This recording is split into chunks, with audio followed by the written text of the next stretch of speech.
So, one of the things that I'm doing this year as part of my spiritual disciplines is something that I have tried many years in the past and I have never been successful with.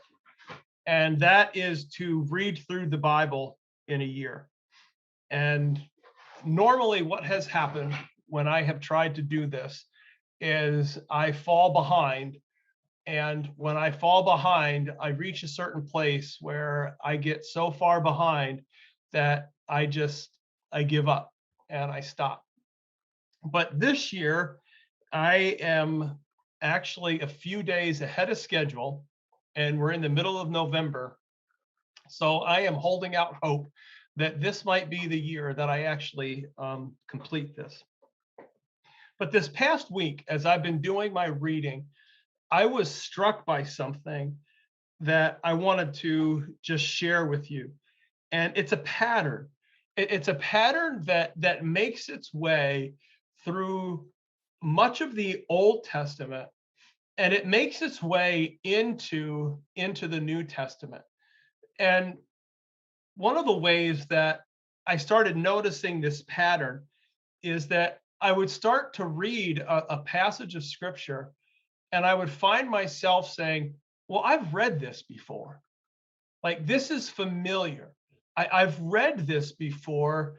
And why am I reading this again? And then I would take a minute and I would go back and I would look and I would realize, nope, this is a new passage of scripture, but it is the same story. And that it is the writer of the scriptures, whether it's the Psalms, whether it's the Old Testament history, whether it is an Old Testament prophet, or whether it's even in the New Testament, the writer of the scriptures is going back and is retelling the story of God's faithfulness to the people of the nation of Israel. The writer is retelling the story of God's faithfulness over and over and over again. And I would find it, and I would just, it happened a number of times throughout the course of the year where they would, the writer of the scriptures would just start to write, about Moses and the Red Sea, and Moses leading the nation of Israel, through the desert, and God's faithfulness to Abraham, and God's faithfulness to Noah, and it just, all of this history, and it would name the individual people, and it would name the way that God showed up and the way that God was faithful. And so this past week, as I was doing my reading, I came across another one of those places, and I was struck again by how I'm reading that story again. I'm being reminded once again of God's faithfulness. And one of the places you see it is in Hebrews chapter 11. And all of Hebrews chapter 11 is a reminder of people's faithfulness. And it begins in verse 4. By faith, Abel brought God a better offering than Cain did. And verse 5, by faith, Enoch was taken from this life, so he did not experience death. And verse 7, by faith, Noah, when warned about things not yet seen, built an ark to save his family. In verse 8, by faith, Abraham, when called to go to a place that he would later receive as his inheritance, obeyed and went. And it continues on. By faith, Isaac, by faith, Joseph, by faith, Moses. And it just continues to name individual people, and it highlights their faithfulness and how God worked in them, and then how God worked through them. And then Paul in chapter 12, he begins chapter 12 this way. He says, therefore, Since we are surrounded by such a great cloud of witnesses, let us throw off everything that hinders and the sin that so easily entangles, and let us run with perseverance the race marked out for us.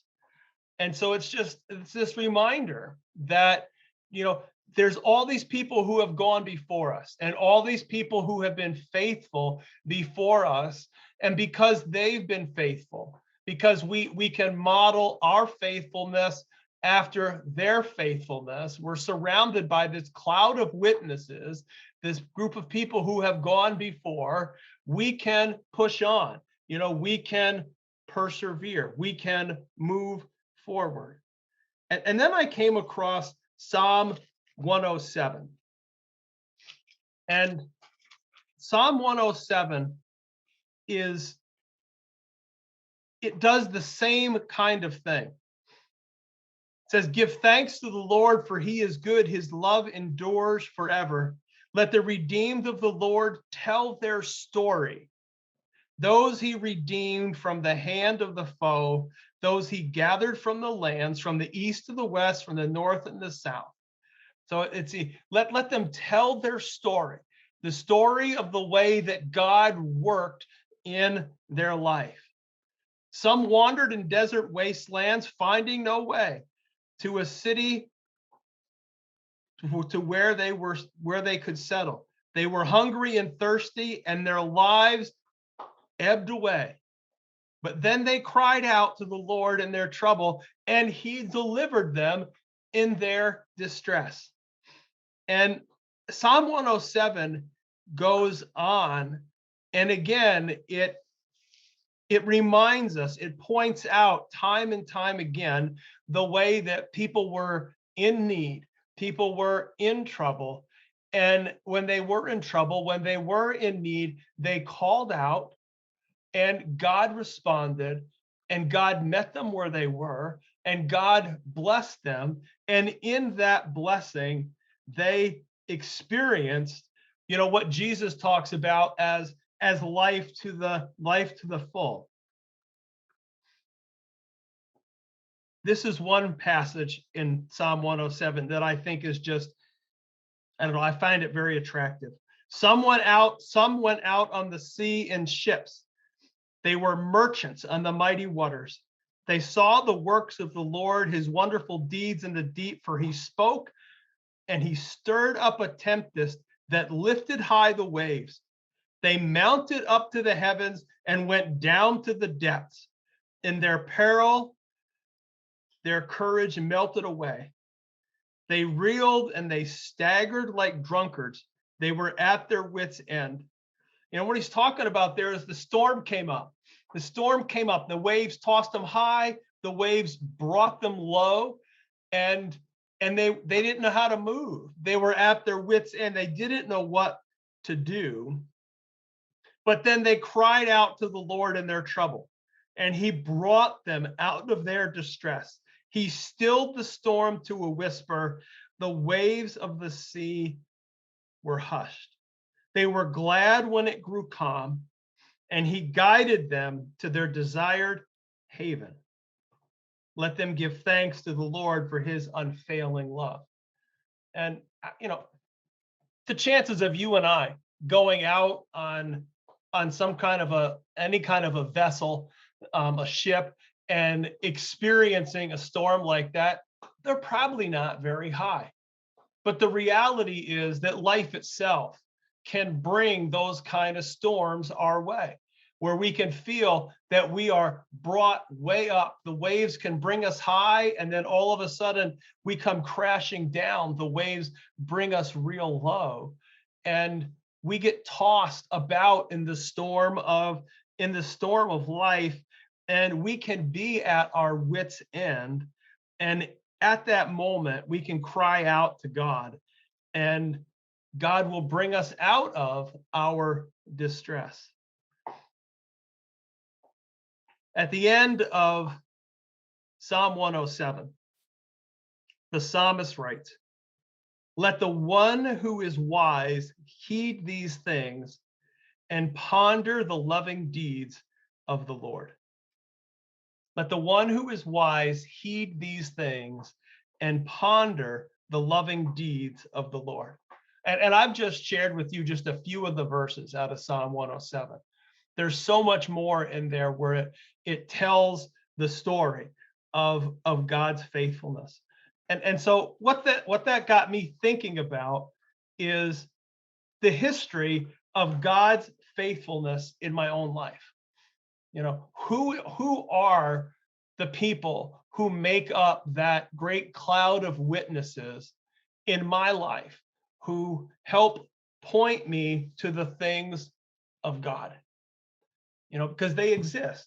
They're there in my life. And one of the people that I always think about when I start reflecting in that way is I think of a man by the name of Mr. Gibbs.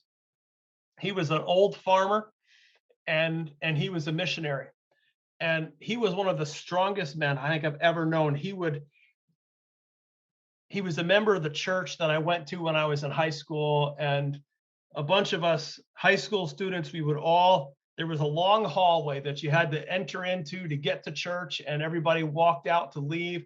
And we would all just stand against the wall as people would walk back and forth. And Mr. Gibbs would walk down and he would grab your hand and he would shake your hand. And the unofficial game we played was that he would grab your hand and squeeze it, and you didn't want to have your knees buckle, and he wanted your knees to buckle. And so he just started this, and he had a farmer, his hand, it swallowed up your hand. And so he started to squeeze, and he wanted to see like pain in your eyes, and he wanted to see your knees buckle.